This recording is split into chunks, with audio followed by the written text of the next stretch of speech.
قناة الفوائد الفلبينية.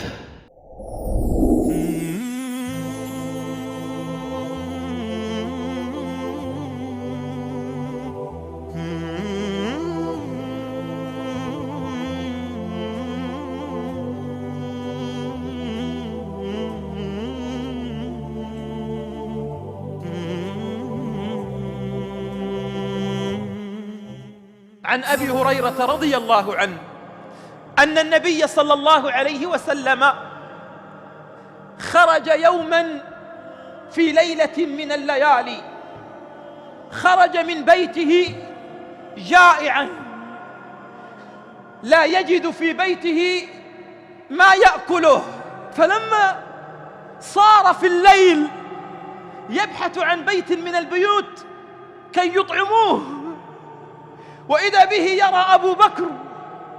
قال: يا أبا بكر، ما الذي أخرجك في هذا الوقت المتأخر من الليل؟ قال: يا رسول الله، والله ما أخرجني من البيت إلا الجوع. قال: حتى أنت يا أبا بكر خرجت من الجوع؟ فصار أبو بكر ورسول الله في الليل، الناس نيام، وأبو بكر ورسول الله يبحثان عن من يطعمهما، وإذا بهم يلقيا في الطريق من؟ عمر. قال رسول الله: يا عمر، ما الذي أخرجك في الليل؟ قال: يا رسول الله، والله ما أخرجني إلا الجوع. رسول الله وأبو بكر وعمر يسيران في ليلة مظلمة لا يجدان طعام، ما أخرجهم إلا الجوع. فجاء رسول الله إلى بيت من؟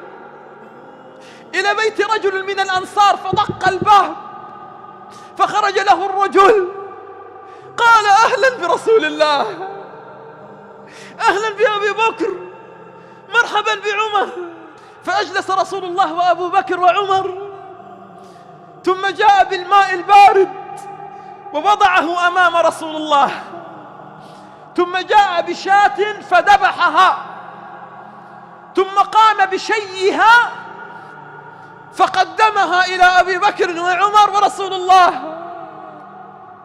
فأكل رسول الله حتى شبع، وأكل أبو بكر حتى شبع، وأكل عمر حتى شبع.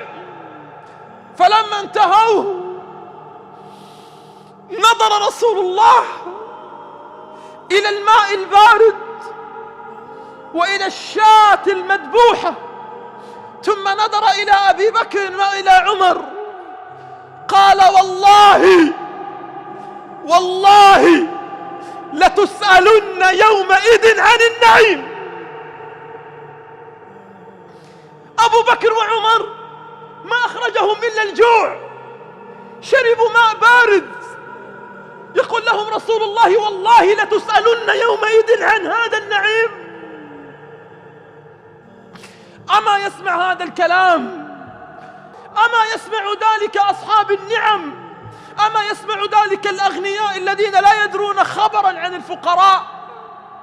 أما يسمع ذلك ولاة أمورنا وحكامنا ووزرائنا الذين تقدم لهم موائد لا يرى أولها ولا يرى آخرها، والفقراء ما زالوا يأكلون من القمامة؟